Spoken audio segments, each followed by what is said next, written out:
Bienvenue sur Argus.fr. Fiat est passé maître dans l'art du néo-rétro et après la Fiat 500 et le succès qu'on lui connaît, voici la Grande Panda. Alors la Grande Panda va se positionner dans la gamme au-dessus de la Panda puisque la Panda classique de 3e génération que l'on connaît va continuer sa carrière au moins jusqu'en 2030. C'est donc dire que la success story va se poursuivre. Près de 8 millions d'exemplaires de la Panda ont été commercialisés depuis son lancement dans les années 80. Vous allez voir que ce modèle a plusieurs caractéristiques communes avec des modèles français, Citroën C3 et Renault R5 pour ne pas les citer.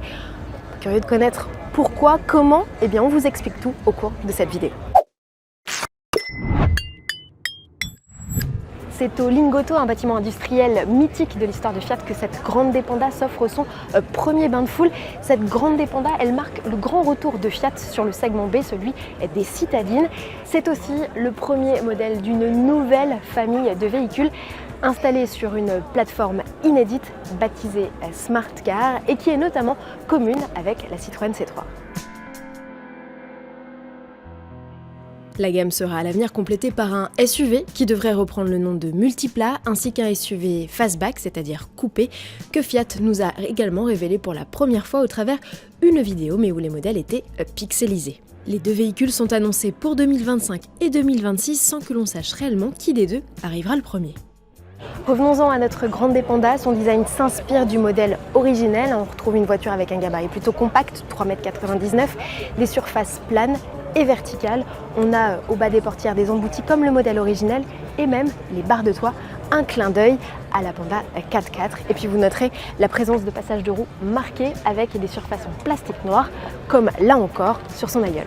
Le saviez-vous, la Grande Panda et la nouvelle Renault 5 ont le même papa, c'est François Leboine. Le designer français a rejoint Fiat en 2021 et s'est attelé dès son arrivée au renouveau de la citadine transalpine. Avant de partir de chez Renault, il avait laissé la maquette d'un projet éco qui a largement séduit Luca De Meo. Fiat innove pour la signature lumineuse de sa nouvelle Grande Panda avec ses petits pixels. Et puis une autre nouveauté sur cette Grande Panda, c'est cette trappe qui se trouve ici et se cache une prise de recharge avec un câble en spirale directement plugué à la voiture, ce qui permet d'économiser de l'espace dans le coffre. Ce câble de recharge vous permettra de vous connecter à une borne de 7 kWh au maximum. On vous a parlé de l'astucieux câble de recharge qui se trouve à l'avant. Néanmoins, il reste ici l'emplacement pour une prise qui permettra à cette Fiat Grande Panda de se connecter à tous les chargeurs rapides avec une capacité de charge de 100 kW.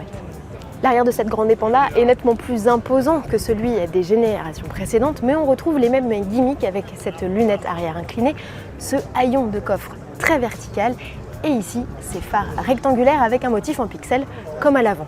Le style baroudeur est parfait avec des plaques de protection avant et arrière argentées. La Grande Panda peut chausser des jantes design de 17 pouces ou des jantes tôlées, plus basiques comme à l'époque. La citadine Fiat partage avec la C3 la même plateforme multi-énergie baptisée Smart Car. Elle est dérivée de la CMP et adaptée pour répondre aux nouvelles normes, notamment GSR2. Du pare-brise à la lunette arrière, l'italienne et la française possèdent les mêmes éléments, y compris les portes et les montants latéraux. Les citadines sont aussi hautes l'une que l'autre, quant à leur empattement, il est identique et elles sont toutes deux disponibles en 5 portes. Côté volume de coffre, cette Fiat Panda fait nettement mieux que la Citroën C3. On a ici un volume assez cubique de 361 litres contre 310 seulement pour la française. Bienvenue à bord de la nouvelle Grande Panda et le moins que l'on puisse dire, c'est que la planche de bord n'a rien à voir avec celle de la Citroën C3.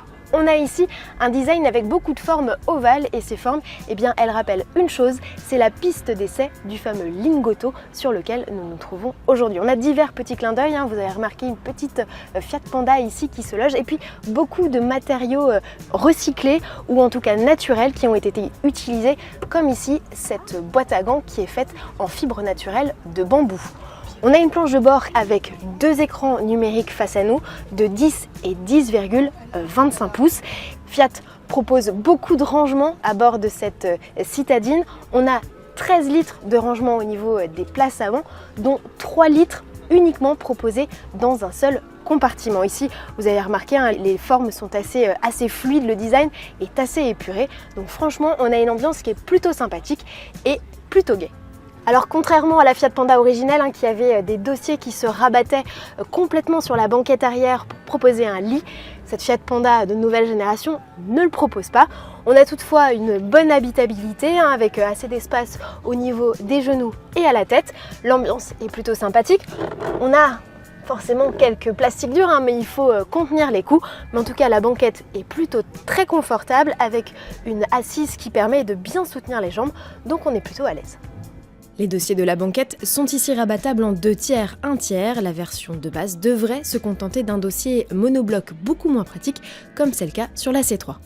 Plusieurs motorisations seront disponibles sur cette Grande Panda, de l'hybride et bien sûr de l'électrique avec, pour animer cette version 100% électrique, la même mécanique que sur la C3, un moteur de 113 chevaux et une batterie de 44 kWh pour une autonomie totale de 320 km.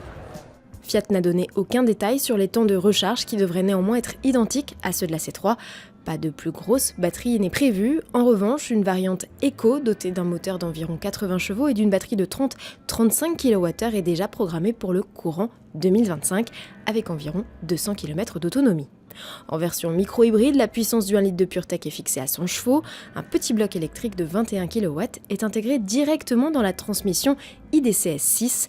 Une version essence d'environ 100 chevaux, déjà disponible sur la C3, devrait à l'avenir être proposée sur la Panda.